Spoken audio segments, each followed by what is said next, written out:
Hola, bienvenido a un nuevo capítulo de Biblia Fácil. Nos alegra poder saludarte ahí donde tú estás.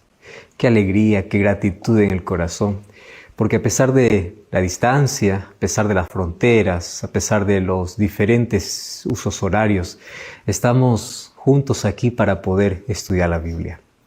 No existe nada más lindo en esta vida para poder separar ese tiempo exclusivo tiene que ver con nuestra salvación.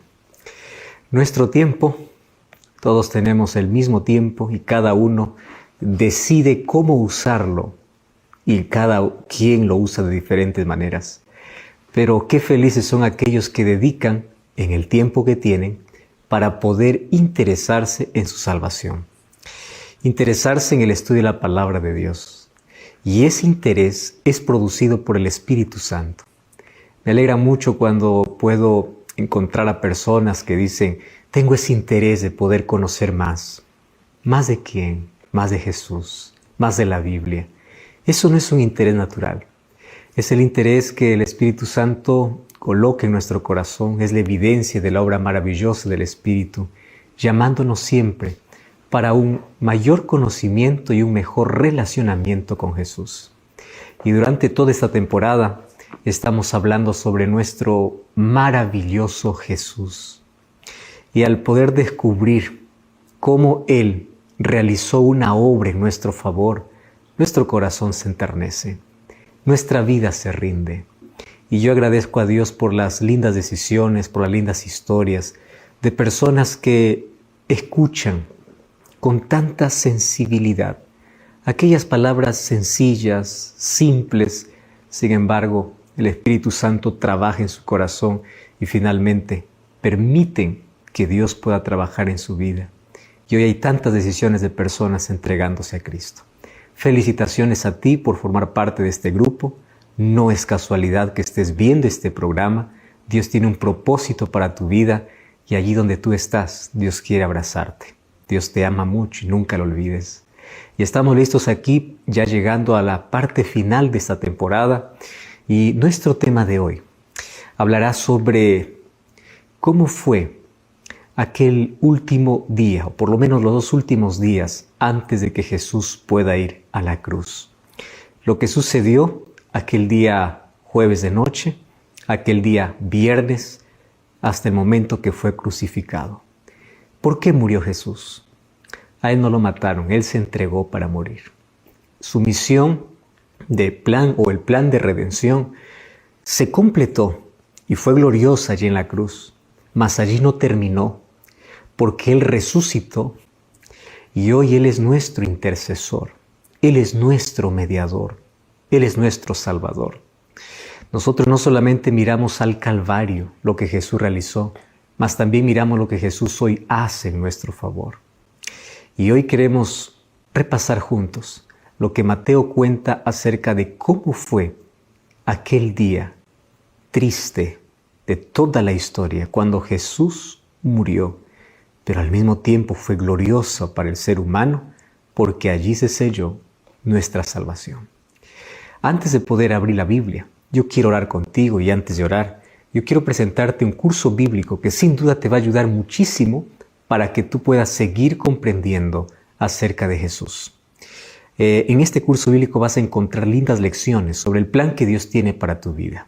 Puedes solicitarlo a nuestro WhatsApp más 5512 9810 1460 o también tú puedes enviar allí o puedes ingresar a nuestro sitio web estudielabiblia.com. Allí podrás encontrar este material y otros también que van a fortalecer tu esperanza y te van a encaminar por la senda que Dios ha trazado para ti.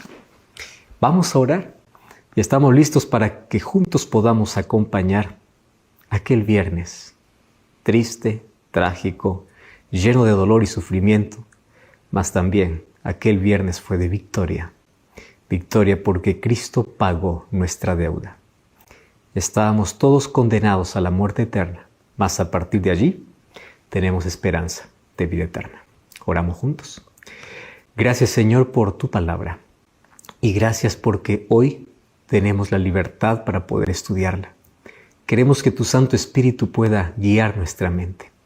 Queremos que hoy podamos comprender el inmenso y eterno amor hecho en nuestro favor.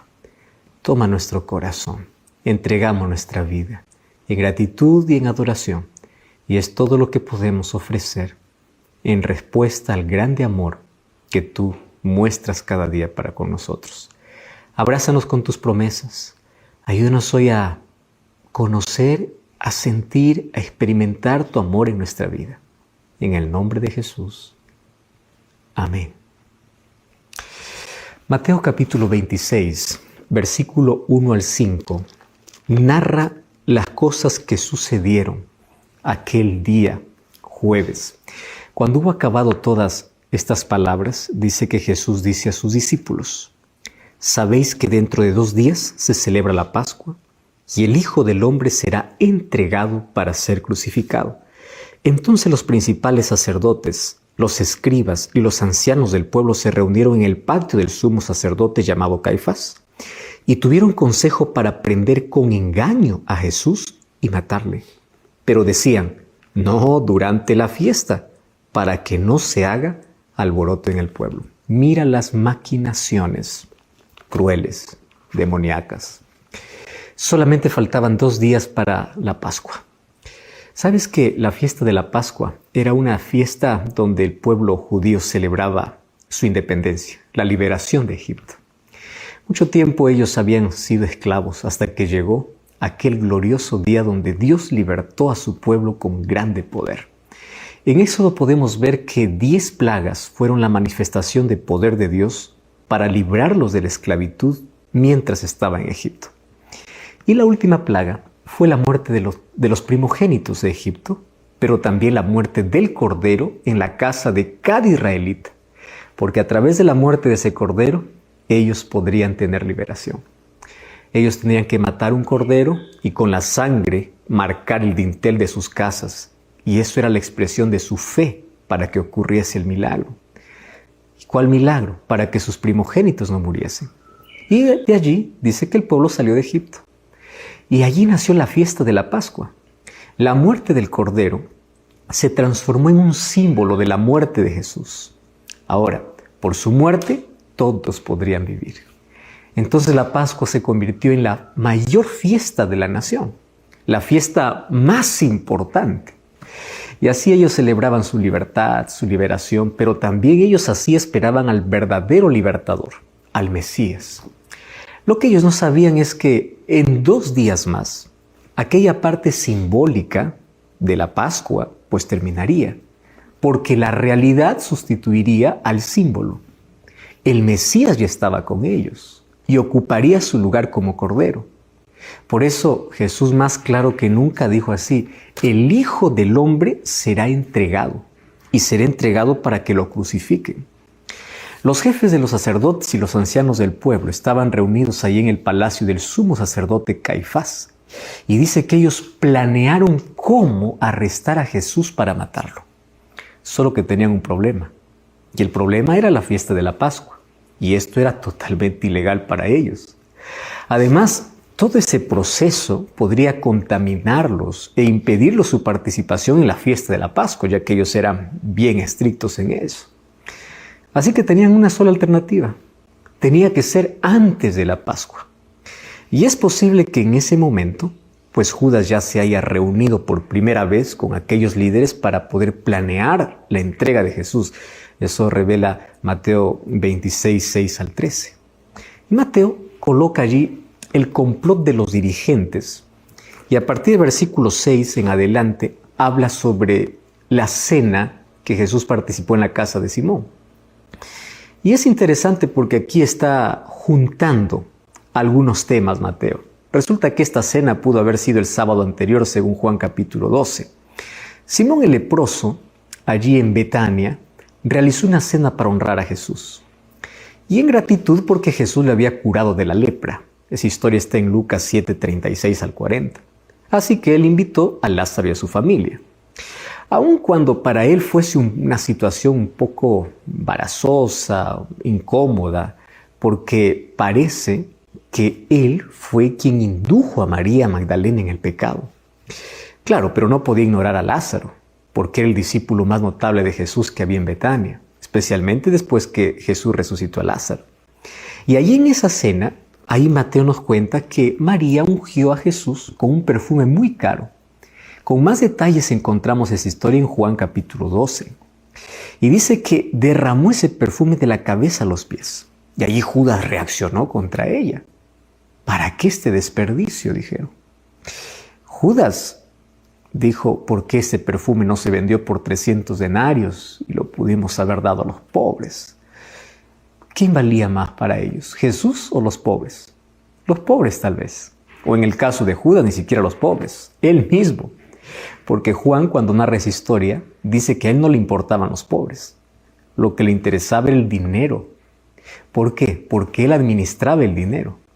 Y él tomaba dinero para sí, porque era ladrón. Los pobres solamente era un pretexto. Pero Jesús no desechó el interés por los pobres. Jesús respondió, a los pobres ustedes siempre lo tendrán. Solo que en este momento, esta mujer, al derramar este perfume sobre mi cuerpo, me está preparando para la sepultura. O sea, la prioridad ahora es el sacrificio verdadero. Es el sacrificio de Cristo en la cruz. Y mira que a partir del versículo 14 hasta el versículo 16 del capítulo 26, dice que Judas pues se sintió reprendido. Y todos los egoístas son personas muy sensibles, porque se ofenden fácilmente y guardan rencor dentro de sí.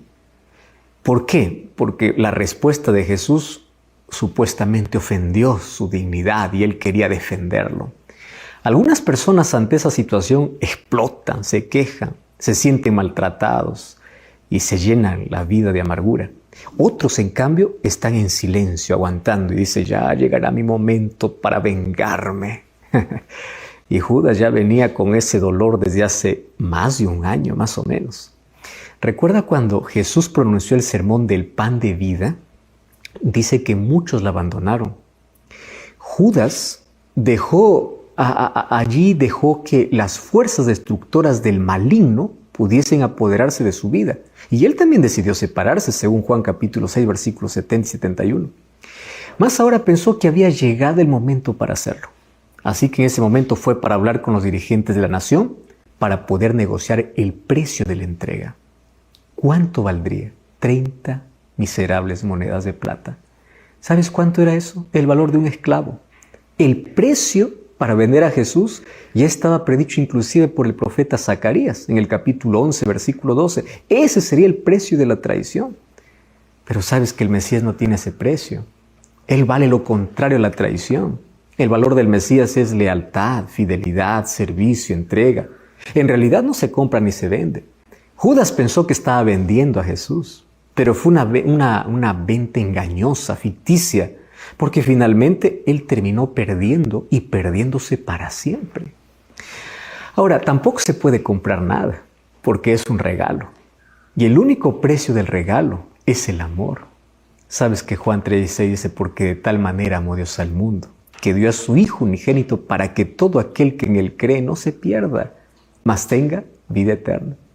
Más aquí, Mateo nos cuenta lo que ocurrió aquel día jueves. Y es interesante porque a partir del versículo 17 en adelante, dice que era jueves y era un día antes del sacrificio pascual, que debería ocurrir aquel 14 de Nisán según los registros astronómicos del año 30 después de Cristo.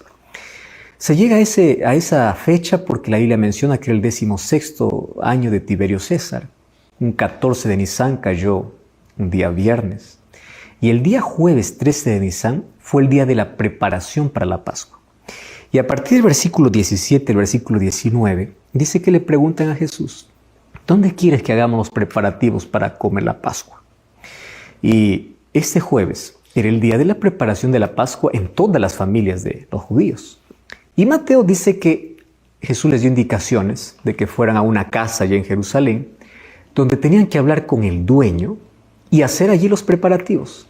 Además, dice que le mandó un mensaje para el dueño de la casa diciéndole, mi tiempo está cerca, así dice el maestro, así que yo voy a preparar la Pascua en tu casa con mis discípulos. Wow, y ese mensaje realmente era interesante, Posiblemente ese mensaje era para aquel que le iba a dar la casa. No sabemos quién era, un discípulo de Jesús, o probablemente Jesús está usando la costumbre de los judíos. Sabes que los judíos todas las casas lo tenían abiertas de par en par para todos los peregrinos que venían a celebrar la Pascua. Pero aquí Jesús le manda un mensaje y dice: mi tiempo está cerca. Hasta ese momento había dicho siempre: aún no es mi tiempo, mi hora todavía no ha llegado. Pero ahora ya está a un solo día de la cruz. Entonces Él está muy cerca en el tiempo. Entonces allí se reunieron para poder comer la cena. Dice que Jesús, sentándose en la mesa, dirige la conversación hacia dos asuntos importantes. Primera, en la cena identifica al traidor. Y número 2, explica el significado de su misión. Mateo 26, a partir del versículo 20 al versículo 25, Jesús dice: sepan pues bien que uno de ustedes me va a entregar. Uno me va a traicionar. Y todos se impresionaron. Claro, nadie culpó a nadie. Cada uno comenzó a preguntar: ¿soy yo, Señor? Preferían que Jesús identificara al traidor. Y lo hizo. Resulta que en los 4 evangelios mencionan 5 declaraciones de Jesús sobre la traición. Y está en diferentes evangelios. Por ejemplo, primero Jesús dice: no todos están limpios, en Juan capítulo 13, versículo 11. Eso dijo después de haber lavado los pies a sus discípulos. La segunda vez, Él dijo: el que come pan conmigo, Él levantó contra mí su calcañar. Y eso fue pronunciada cuando los discípulos volvieron a ocupar sus lugares en la mesa después de haber sido lavados los pies, según Juan capítulo 13, versículo 18. La tercera vez dijo: uno de vosotros me va a entregar, cada vez más directo. Eso un momento después, aquí dice en Mateo capítulo 26, versículo 21. La cuarta vez fue más directo, dijo: el que mete conmigo su mano en mi plato, ese me va a entregar. Ahora, eso lo dijo en un momento de la cena, según Mateo capítulo 26, versículo 23, capítulo 26, 23. La traición nunca es honesta, ¿no? Es siempre disimulador, es traicionera, es falsa. Por eso es que comía del mismo plato, inclusive. Ahora Jesús dice: el Hijo del Hombre va a la muerte, pero ay de aquel que lo traiciona. Y entonces pues ahí llega el turno de Judas. Y él dice: ¿acaso soy yo, maestro? Y ahí viene la quinta vez. Y Jesús le dice: tú lo has dicho. O sea, ya estaban al final de la cena cuando Jesús dice eso. Y estas palabras impulsaron a Judas hacia ya su planeada traición, porque ya estaba todo armado. Y él salió y abandonó a los discípulos y a Jesús.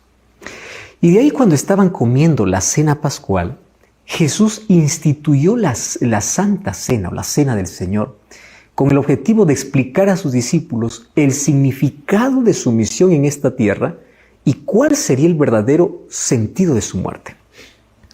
En lugar de ofrecer la tradicional explicación sobre la Pascua, que siempre allí tenían como costumbre que el padre de familia debía explicar en ese instante de la cena por qué celebran la Pascua, Jesús explicó el significado de los símbolos de otra manera. Dice que tomó el pan sin levadura de la Pascua, lo dio a sus discípulos y les dice así: tomad y comed, porque esto representa mi cuerpo. O sea, no lo pueden comer literalmente, porque comida literal tampoco es solamente un símbolo. Eso está diciendo: esto pueden comer espiritualmente. ¿Qué está diciendo Jesús? Yo entregaré mi cuerpo en la cruz, para que cuando esté quebrantado y ustedes acepten por fe mi sacrificio, ustedes tengan vida y la tengan para siempre.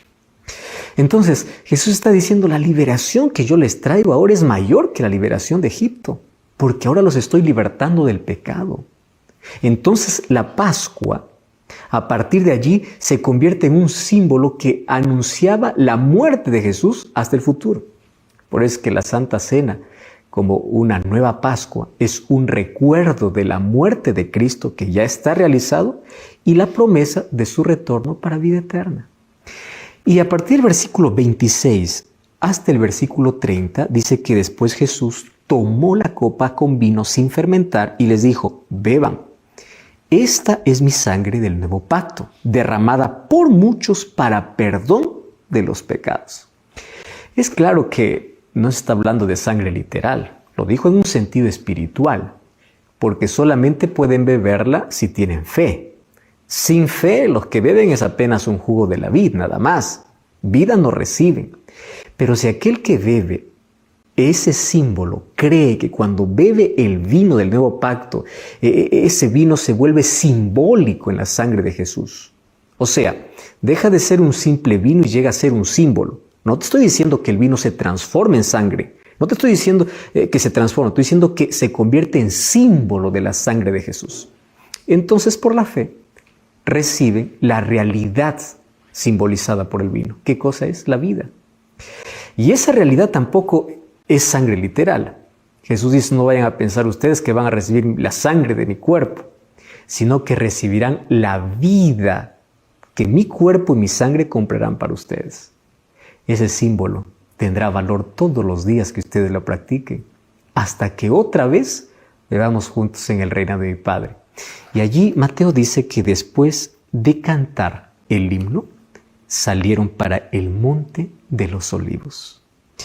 Ahora es interesante.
El versículo 31 hasta el versículo 46 habla sobre otra escena.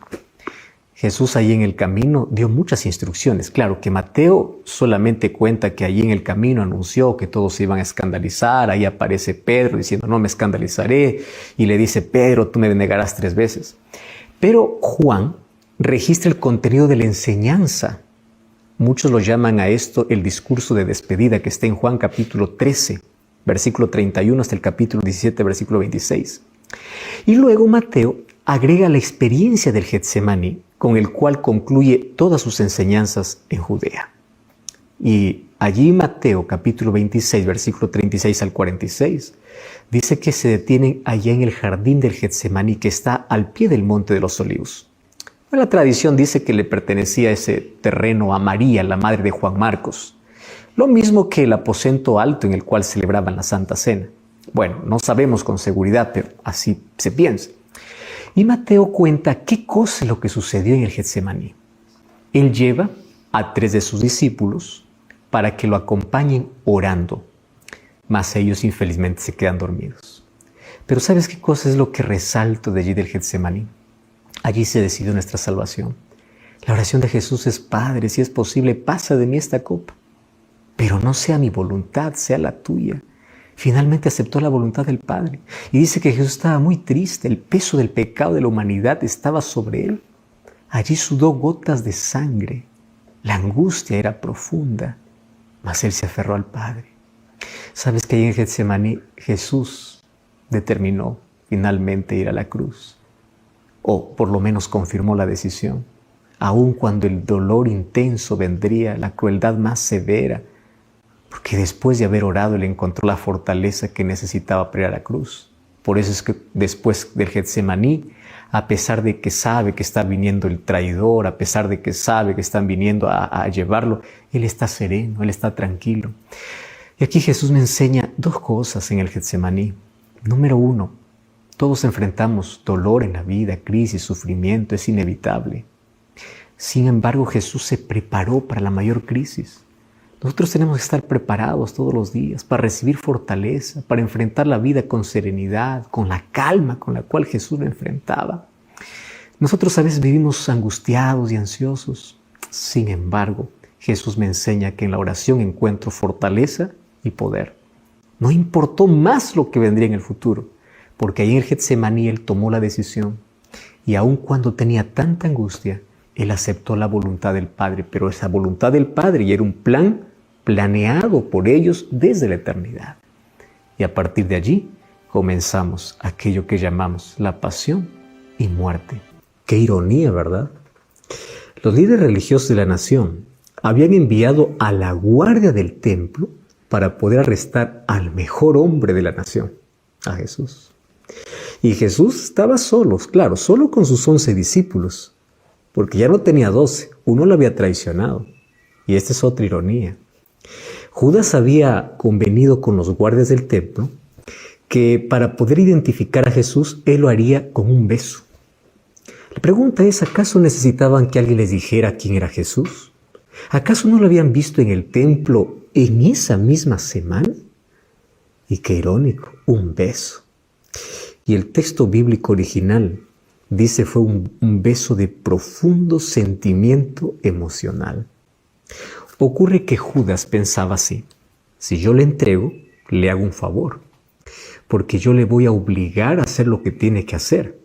Yo me considero su amigo, entonces lo pondré en las circunstancias peores para forzarle a actuar como rey, y así que él pueda tomar el comando y pueda anunciar oficialmente el establecimiento de su reino. Por eso es que después, cuando vio que no era así, él tiró las 30 monedas de plata y dijo: yo no quiero saber nada, ese hombre es inocente. ¿Y cómo llega Jesús? Con un beso.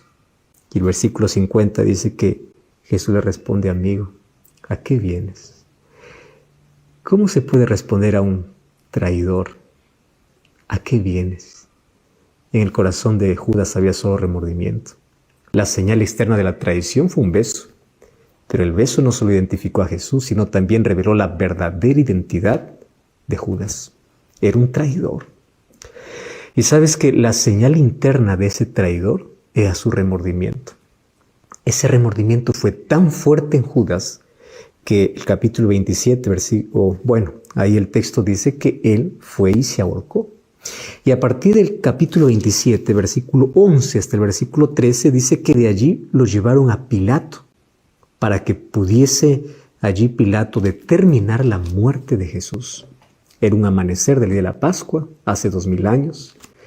Pilato despertó bruscamente, se vistió deprisa y se abrió paso allí entre el sillón de juez, porque estaba en plena época pascual y los dirigentes hebreos, ellos no entraban a la casa de un gentil para no contaminarse. Probablemente estaba irritado, porque Pilato habría tenido que aprender a convivir con los judíos. Probablemente hizo llevar allí el sillón de gobernador hasta la puerta.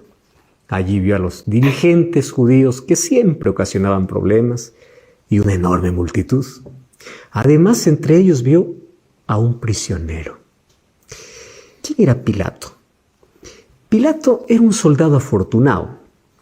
Él se crió en campamentos de ejército y él soñó hacer de eso su carrera. Claro que era valiente y era dedicado a la guerra, y eso atrajo la atención del César, del emperador. Entonces, cuando se le preguntó qué recompensa deseaba, pues él se ofreció para el cargo de gobernador de Judea. Pero Pilato sabía que si fracasaba en ese cargo, su carrera llegaría a su fin.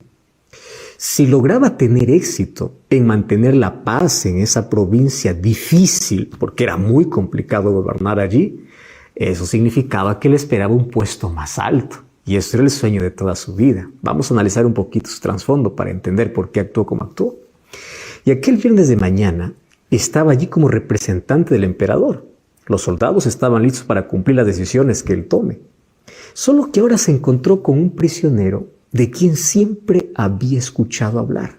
Toda Judea sabía quién era Jesús. Los ciegos que veían, los sordos que escuchaban, los muertos que resucitaban, los enfermos que eran sanados, todos hablaban de Jesús. Y al principio, obviamente que sintió miedo de actuar para no provocar una revolución contra Roma, pero ahora estaba cara a cara con Jesús. Todos estaban furiosos porque los acusadores buscaban pretextos inútiles para destruir a Jesús. Juan capítulo 18, versículo 29, habla sobre esa situación. Solo que Pilato, pues, al escucharlos, no creía en las acusaciones. Lo que le impresionaba era Jesús, su autoridad, su apariencia. Y eso hizo que Pilato pueda llevar a Jesús a una habitación privada. Y ahí conversó sobre el reino de verdad. Y Pilato quedó más impresionado. Solo que Cristo le hizo una pregunta. Pilato, ¿tú por qué preguntas? ¿Porque realmente tienes un deseo sincero de saber? ¿O alguien puso en tu mente sobre mi obra y mi reino? Estaba hablando lo que el Espíritu Santo estaba impresionando a Pilato. Pero el orgullo de Pilato fue herido. ¿Cómo puedes esperar que yo crea? ¿Acaso tú no sabes que yo puedo destruirte o soltarte? Le dice arrogantemente Pilato. Y Jesús le dice, no, tú no puedes hacer nada. Porque todo lo que tienes es dado por el de arriba. Y ahí Pilato le dice, ¿eres tu rey? Jesús le dice, mi reino no es de este mundo. Pilato le responde, ¿cuál es tu reino? Y allí Jesús le dice, yo he venido para dar testimonio de la verdad. Y ese diálogo es interrumpido, no sé por qué. Porque Pilato respondió, ¿qué es la verdad? Solo que allí, en lugar de quedarse escuchando, él salió para escuchar a los dirigentes judíos. Y claro, a partir de allí se esforzó para liberarlo, pero los dirigentes no querían saber nada. Y en su frustración, pues no sabía qué hacer, porque Jesús seguía allí parado frente a él y él estaba allí. ¿Qué hago? Él es inocente, te están acusándolo. ¿Qué hago? Y mira lo que hace Dios. Resulta que un ángel había sido enviado para darle un sueño a la esposa de Pilato. Y ella vio la escena del juicio. Ella vio a Jesús como rey regresando en gloria. Lo vio como juez omnipotente. Vio cómo su esposo estaba siendo condenado. Así que escribió, hizo una nota rápido, envió al mensajero, lo envió a Pilato. Pilato lo leyó. Era una evidencia más. Libera a ese hombre, es inocente. Pero ahí tiene la presión de la gente. Y en su afán de liberar, cometió un error. Y él le dice, yo lo voy a soltar después de castigarle.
Él no había encontrado ningún mal en él. Y él pensó así, si la gente ve un poco de tortura, un poco de sangre es suficiente. Y la flagelación romana, tú sabes que podría llevar hasta la muerte. Porque antes flagelaban con correas de cuero que tenía piezas de metal o huesos en la parte final para poder azotar. Y a veces el prisionero, cuando era atado en un asta, ese material podría hincar hasta el estómago y podría abrir el vientre hasta que el gobernador diga ya suficiente. Así de cruel eran los castigos. Y sabes que Jesús se sometió a eso. Jesús nunca lanzó una palabra de condenación contra sus enemigos, a pesar de ese dolor injusto. Y cuando terminaron de azotarle, dice que cortaron las cuerdas donde Jesús fue amarrado. Y Jesús cayó, pues, de manera inconsciente hacia el piso. Y ahí fue forzado a ponerse de pie y Jesús comenzó a temblar. ¿Sabes que Pilato había visto muchos hombres en esa situación sufriendo? Pero podía ver, a pesar de toda la naturaleza criminal. Pero cuando vio a Jesús, no vio algo así. Vio la inocencia, el amor, y se esforzó para liberarlo. Y claro, Jesús había sido enviado para Herodes. Herodes quiso limpiarse de su responsabilidad. Ahora la decisión recaía sobre él. Entonces dijo, ¿cómo hago? Yo quiero ayudarlo, pero no puedo. Un nuevo pensamiento vino a la mente. Resulta que en el tiempo de la Pascua era costumbre liberar a un prisionero. Liberar a un prisionero tenía dos objetivos. Pilato por lo menos tenía dos objetivos. Él dijo, yo voy a liberar a Jesús, porque ellos no van a elegir a Barrabás. Voy a traer al mayor criminal para que ellos elijan a Jesús. Trajeron un ex asesino. Y cuando le pregunta, ¿quién quiere que le soltemos? Todo el pueblo gritó, a Barrabás. Su esperanza acabó. ¿Cómo podían elegir a un asesino rebelde en lugar de un predicador de justicia? ¿Cómo es eso posible? ¿Qué haré con Jesús? Dijo. Crucifícale, crucifícale. Era el grito de toda la gente. Y ahí estaban los dos prisioneros que eran de carácter muy opuestos. Uno era asesino, el otro el dador de vida. Uno era rebelde, el otro era legislador. Uno era traidor y el otro era el rey del universo. Ambos estaban en pie. Pilato, disgustado con el pueblo, dice, tráiganme un lebrillo para lavarse las manos. Él esperaba quitar la culpa de su vida con un acto simbólico. Inclusive él trató de transferir la culpa a los escribas y fariseos, pero terminó condenándose solo, porque así también él eligió a Barrabás. ¿Cómo habrá sido aquel desayuno después de condenar a Jesús? No lo sabemos. Él pudo haber liberado a aquel inocente. Aún así Jesús hubiese ido a la cruz, pero no porque él hubiese condenado. Ahora fíjate, ¿por qué lo hizo? Porque ahí los dirigentes lo amenazaron. Le dijeron, cualquiera que dice ser rey no es amigo de César. Y si es que tú estás a favor de Jesús, te vamos a acusar ante César. Y Pilato dijo, pues mi futuro depende de la amistad con César. Ahora, ¿qué cosa voy a hacer? Ellos me ponen entre la espada y la pared. Por eso es que mandó azotar a Jesús por segunda vez. Y ahí los soldados lo abofetearon. Jesús estaba con los ojos vendados, era golpeado en el rostro. Y él soportó todo eso.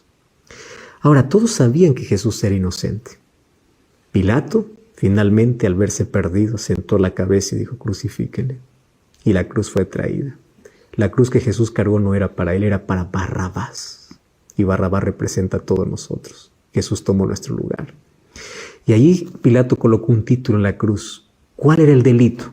Fíjate qué cosa coloca Pilato. En griego, en hebreo y en latín. Rey de los judíos. ¿Cuál era su delito? Decirse rey de los judíos. Pilato pudo haber detenido las burlas en cualquier momento, pero como más pensó en su ambición y en su miedo de perder su puesto, su trabajo, permitió todo. ¿Sabes cuál es la triste historia de su final?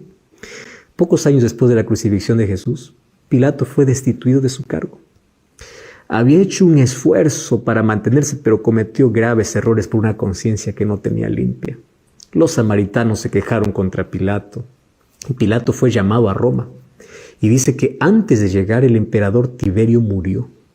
Y cuando el emperador murió, fue despojado de sus honores, fue relevado de su cargo, fue exiliado y terminó arruinado. Inclusive la tradición dice que él terminó suicidándose. ¿Por qué? Cambió la verdad por las ambiciones del presente.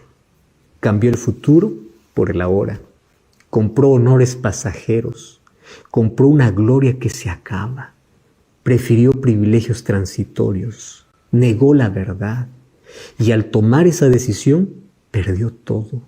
Terminó quebrado, terminó humillado, terminó sin paz mental y murió por su propia mano. Solo que la pregunta que hizo Pilato hoy resuena también en nuestros oídos. Mateo 27, 22. ¿Qué haré con Jesús? La pregunta es, ¿tú qué vas a hacer con Jesús? Pilato se aferró a lo pasajero antes que lo eterno. Se aferró a la destrucción antes que la salvación. La pregunta es, ¿cómo nosotros reaccionaremos frente a Jesús? ¿Nos entregaremos para que Él sea el Rey de nuestra vida? ¿O estaremos de parte del pueblo, rechazando siempre con indiferencia? Solo que hay un problema. Cuando los seres humanos rechazamos a Jesús, terminamos destruyéndonos nosotros solos. ¿Y sabes por qué? Porque al rechazar a Jesús rechazamos la vida. Y la misma pregunta es para nosotros. ¿Qué harás con Jesús? ¿Lo harás el Rey de tu vida o lo rechazarás? ¿Sabes qué es triste ver la manera como los evangelios narran aquel momento trágico, aquel momento cruel, de humillación, de injusticia, de dolor que hicieron con Jesús. Dos cosas aquí yo quiero resaltar de esta parte que hemos conversado ahora. Cuando Jesús fue al Getsemaní, Él aceptó la voluntad de poder entregarse por sí mismo allá en la cruz, y lo hizo por amor. A partir de allí, todo lo que se cometió con Jesús fue totalmente injusto. Jesús terminó solo, los discípulos huyeron, Pedro le negó, Jesús fue arrastrado, Jesús fue humillado, Jesús fue azotado, colocaron una corona de espinas sobre Él, se burlaron de Él, fue sometido a juicios injustos y finalmente terminó con Pilato. Pilato tuvo tanta luz que él negó. Pilato conocía quién era Jesús. Y cuando estaba en ese momento de incertidumbre, su esposa le mandó una carta diciendo: por favor, ese hombre es inocente. Anoche el Señor me ha mostrado con un sueño, actúa. ¿Sabes que Dios va a hacer todo lo posible para salvarnos? ¿Sabes que Dios va a usar todos los medios para alertarnos, para tomar buenas decisiones? Pero hay algo que Jesús no puede hacer: obligarte a hacer lo que no quieres. Y una de las cosas que me llena de tanta tristeza y dolor, porque a veces los seres humanos continuamos así, es que preferimos las cosas que se acaban antes que la salvación. ¿Por qué Pilato no defendió a Jesús? Porque él prefirió su cargo, prefirió su amistad con el emperador. Él pensaba que el emperador va a ser para siempre y él va a ascender en sus cargos, y él quería poder, él quería riqueza, él quería todo. ¿Y cómo terminó? En la ruina. Porque al rechazar a Jesús, al rechazar la luz, al rechazar la verdad, al rechazar la vida, se colocó en el territorio de la muerte. ¿Y sabes qué cosa es triste y lamentable? Que hoy los seres humanos continuamos con esa actitud. ¿Qué haré con Jesús?, dijo Pilato. Esa pregunta también queda para ti. ¿Qué harás con Jesús? ¿Lo aceptarás o lo rechazarás? ¿Le darás la espalda o le entregarás tu corazón? ¿Qué cosa es lo que prefieres? ¿Lo temporal o lo eternal? ¿Qué es lo más importante para tu vida? ¿Jesús o un cargo o una función o el dinero? ¿Por qué estás cambiando a Jesús por algo que va a terminar? Querido, las cosas de esta vida acaban. Las cosas de esta vida terminan. Todo tiene fecha de vencimiento. Por eso el peor error de la vida es despreciar a Jesús. O a veces nos comportamos como la gente. Preferimos a Barrabás antes que a Cristo. Finalmente, Barrabás representa a toda la humanidad. Te representa a ti y a mí.